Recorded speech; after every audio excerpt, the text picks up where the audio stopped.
Banyak orang berpikir bahwa pernikahan adalah puncak kebahagiaan, bahwa setelah sah, wanita akan hidup tenang dalam pelukan cinta dan perlindungan. Tapi realita di balik pintu rumah tangga tidak selalu seindah itu. Di video ini, kita membongkar sisi gelap dari sebuah institusi yang selama ini dianggap suci. Mengapa justru setelah menikah, banyak wanita merasa terperangkap? Mengapa cinta yang dulu terasa hangat, berubah menjadi dingin, menekan, bahkan menyakitkan? Kita akan membahas tekanan emosional dan sosial yang sering diterima wanita setelah menikah. Bagaimana peran budaya membuat wanita sulit bersuara, bentuk-bentuk manipulasi dan kontrol yang tidak disadari, kisah nyata yang menyayat hati, tapi jarang terungkap ke publik. Aku pikir aku menikah dengan cinta, ternyata aku menyerahkan hidupku pada sebuah sistem yang membuatku kehilangan suara. Kalimat seperti ini bukan hanya cerita 1-2 orang. Ini adalah jeritan diam dari jutaan wanita yang tak pernah didengar. Jika kamu peduli pada keadilan, cinta yang sehat, dan masa depan yang lebih manusiawi bagi wanita, tonton video ini sampai akhir. Bagikan kepada teman, pasangan, dan keluargamu. Mungkin ini akan menyelamatkan seseorang yang kamu sayangi. Pertama, mencari validasi eksternal. Ada sebuah kenyataan yang sulit diterima. Beberapa wanita yang telah menikah tetap mencari validasi di luar pernikahan mereka. Bagi sebagian orang ini adalah pengkhianatan yang tak termaafkan, tanda dari kurangnya komitmen dan integritas. Bagi yang lain, ini adalah gejala dari sesuatu yang lebih dalam, sesuatu yang tidak bisa hanya disederhanakan menjadi hitam dan putih. Seperti yang dikatakan oleh Marcus Aurelius, cari dalam diri sendiri untuk sumber kebahagiaan, bukan dari luar. Namun, jika sumber itu mulai mengering, apakah salah jika seseorang tanpa sadar mencari setetes air di tempat lain? Pernikahan yang besar adalah kemitraan. Itu tidak akan menjadi hebat tanpa adanya keseimbangan antara memberi dan menerima. Helen Mirren pernah berkata bahwa pernikahan yang terbaik adalah ikatan yang bertahan terhadap cobaan dan godaan waktu. Namun, tidak semua pernikahan tetap sekuat saat pertama kali diucapkan janji. Beberapa wanita, meskipun telah berjanji untuk setia, menemukan diri mereka tertarik pada perhatian eksternal. Bukan sekadar tentang ketertarikan fisik, tetapi sesuatu yang jauh lebih psikologis. Kesalahan terbesar yang sering terjadi adalah menganggap mereka mencari pelarian. Dalam kenyataannya, sebagian besar dari mereka hanya mencari sesuatu yang hilang di sepanjang perjalanan. Seneca berkata, kebahagiaan sejati berasal dari rasa cukup dengan diri sendiri. Tapi bagaimana jika seseorang tidak lagi merasa cukup? Manusia diciptakan untuk terhubung. Wanita khususnya memiliki kebutuhan yang mendalam untuk keintiman emosional, bukan sekadar kehadiran fisik. Di awal pernikahan, keintiman ini begitu nyata, percakapan larut malam, tatapan penuh arti, perasaan dilihat dan dihargai. Namun, seiring waktu, rutinitas mengambil alih. Percakapan mendalam berubah menjadi diskusi logistik tentang daftar belanja dan tanggung jawab rumah tangga. Gairah digantikan oleh tugas, dan yang lebih buruk, dia mulai merasa tidak terlihat. Disinilah bahaya mulai mengintai. Dr. John Gottman, seorang psikolog hubungan terkenal, menjelaskan bahwa pembunuh terbesar dalam hubungan bukanlah pertengkaran, melainkan ketidakpedulian.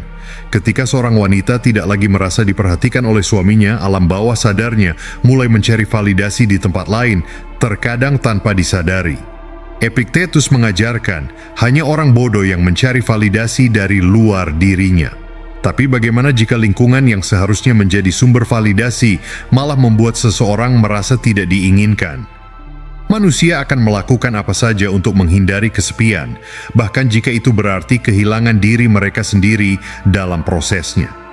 Mitch Albom pernah berkata bahwa satu pujian sederhana dari orang asing, satu percakapan dengan pria yang benar-benar mendengarkan, atau satu momen di mana dia merasa menarik lagi, bisa menjadi seperti oksigen setelah bertahun-tahun tercekik.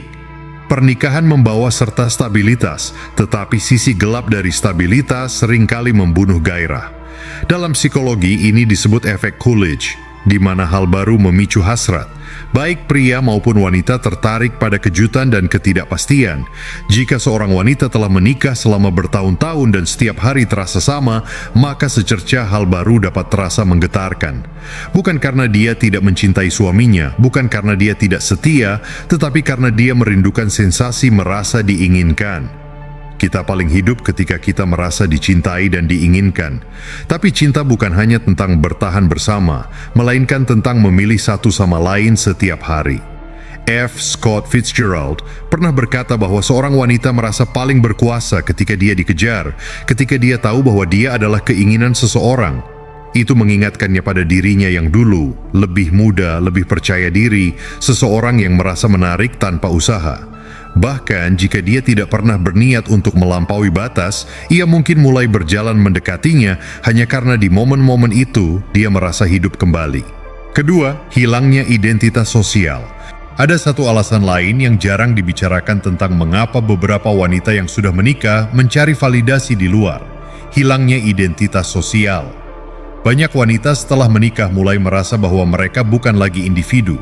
Mereka adalah istri seseorang, ibu seseorang, pengasuh seseorang. Identitas mereka bergeser dari siapa saya menjadi siapa saya bagi orang lain.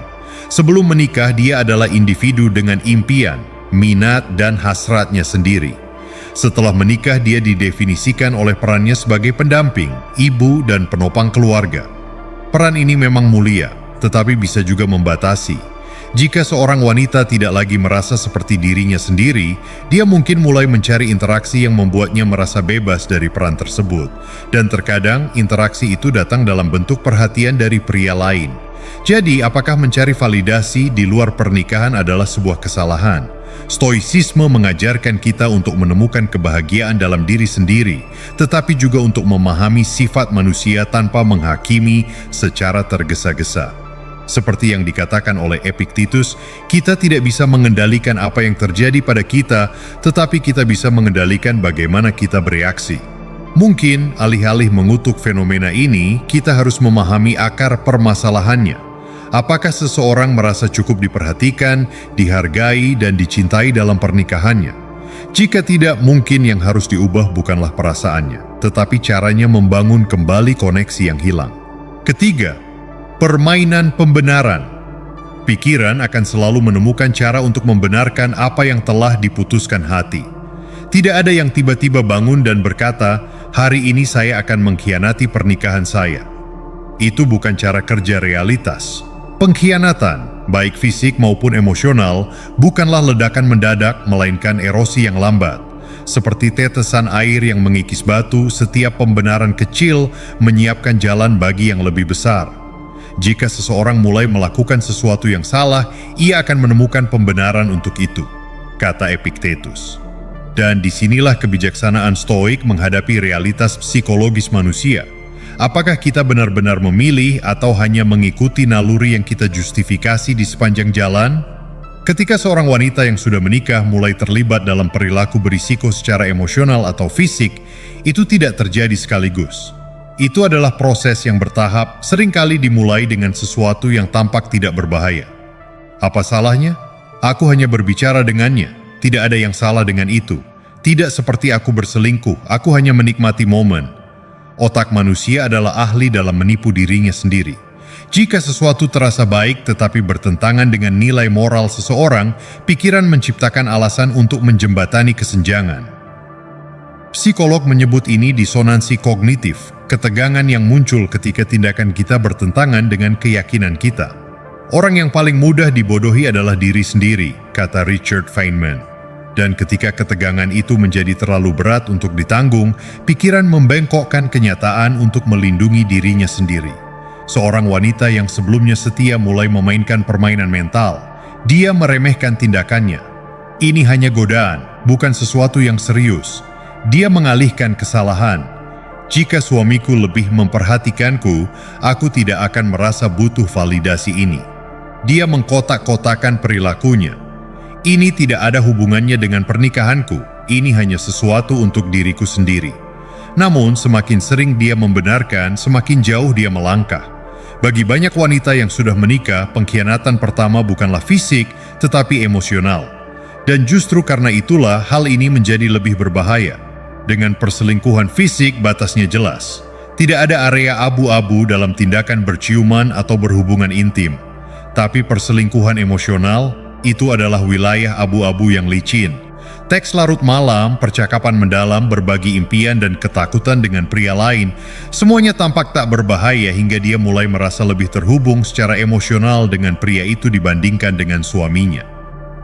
Marcus Aurelius mengingatkan, lihat ke dalam dirimu sendiri karena sumber kebahagiaan tidak berasal dari luar. Tetapi bagaimana jika seseorang merasa bahwa sumber itu telah mengering?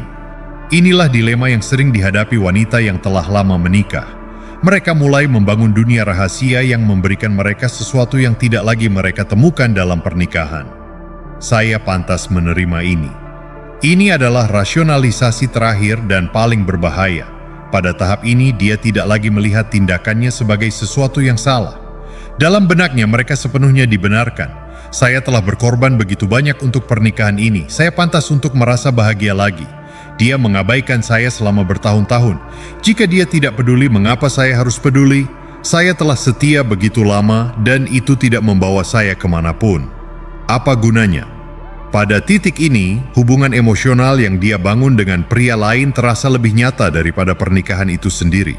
Pikirannya telah sepenuhnya meyakinkannya bahwa melangkahi batas bukanlah pengkhianatan, itu adalah keadilan. Dan begitu seseorang percaya bahwa sesuatu dibenarkan, tidak ada yang dapat menghentikannya. Disinilah Stoikisme menawarkan perspektif lain. Seneca berkata, kita menderita lebih banyak dalam imajinasi kita daripada dalam kenyataan. Emosi yang intens seringkali berasal dari narasi yang kita buat sendiri, keyakinan bahwa kita diabaikan, bahwa kita pantas mendapatkan sesuatu yang lebih, bahwa kebahagiaan kita harus berasal dari luar diri kita. Tapi apakah itu benar, atau hanya permainan pikiran yang kita ciptakan untuk membenarkan keputusan hati yang sudah dibuat? Pada akhirnya, pilihan selalu ada. Apakah seseorang akan mencari validasi di luar atau memperbaiki apa yang rusak di dalam? Apakah kita tunduk pada keinginan hati atau melatih pikiran untuk tetap setia pada nilai yang lebih besar? Seperti yang dikatakan oleh Epictetus, kebebasan sejati adalah mengendalikan diri sendiri. Keempat, otak manusia dirancang untuk merasionalisasi apa yang terasa baik. Apakah wanita yang sudah menikah yang berselingkuh adalah korban keadaan atau dalang dari kehancuran mereka sendiri? Apakah mereka jatuh ke dalam perangkap yang dirancang oleh otaknya sendiri, ataukah mereka dengan sadar menapaki jalan yang mereka tahu berbahaya? Sebagian orang akan berkata mereka hanyalah manusia yang haus akan perhatian, terjebak dalam pernikahan tanpa gairah. Yang lain akan berargumen, tidak ada yang terjatuh secara tidak sengaja. Setiap perselingkuhan dimulai dari satu keputusan yang disengaja. Namun, jika kita melihat lebih dalam, jawabannya tidak sesederhana hitam dan putih. Marcus Aurelius pernah berkata, hidup kita adalah hasil dari pilihan kita. Wanita yang telah menikah tidak selingkuh karena moralnya rendah atau karena menginginkannya sejak awal. Mereka selingkuh karena otak manusia dirancang untuk merasionalisasi apa yang terasa baik. Itu tidak terjadi dalam satu lompatan besar, tetapi dalam serangkaian langkah kecil yang tampaknya tidak berbahaya. Awalnya, itu hanya sebuah percakapan, sebuah pujian yang tampak tak berdosa, sebuah perasaan nyaman yang tidak dia sadari mulai tumbuh. Dalam psikologi ada konsep yang disebut teori ambang batas yang menjelaskan bahwa seseorang yang bersumpah tidak akan pernah melakukan sesuatu, akhirnya melakukannya bukan karena mereka berubah secara tiba-tiba, tetapi karena mereka perlahan-lahan menyesuaikan diri dengan batas yang terus bergeser. Langkah pertama selalu yang paling sulit, pesan pertama yang seharusnya tidak dikirim. Pertemuan pertama yang katanya hanya sebagai teman, sentuhan pertama yang bertahan sedikit lebih lama dari seharusnya. Tapi begitu garis itu dilintasi, langkah selanjutnya menjadi lebih mudah. Aristoteles pernah berkata, apa yang kita lakukan berulang kali kita menjadi. Dan inilah titik di mana bahaya terbesar terjadi. Normalisasi kesalahan. Pada awalnya kebohongan terasa berat. Hati berdebar ketika suami bertanya, siapa yang kamu kirimi pesan? Ada rasa bersalah, ada rasa takut ketahuan. Tetapi otak manusia sangat adaptif. Setelah beberapa kali berbohong, perasaan bersalah berubah menjadi strategi. Kebohongan bukan lagi sesuatu yang menggelisahkan, tetapi justru menjadi bagian dari rutinitas. Dan di titik ini dia mungkin masih berkata pada dirinya sendiri, "Aku bisa berhenti kapan saja." Tetapi bisakah benar-benar? Penelitian menunjukkan bahwa ketertarikan emosional dan seksual mengaktifkan jalur kecanduan di otak yang sama seperti narkoba. Dopamin mengalir deras dari hubungan baru ini, memberikan euforia yang bahkan dia tidak sadari dia idamkan. Setiap interaksi terasa seperti dosis baru, dan tanpa sadar dia ketagihan. Bukan pada pria itu, tetapi pada perasaan yang dia dapatkan bersamanya.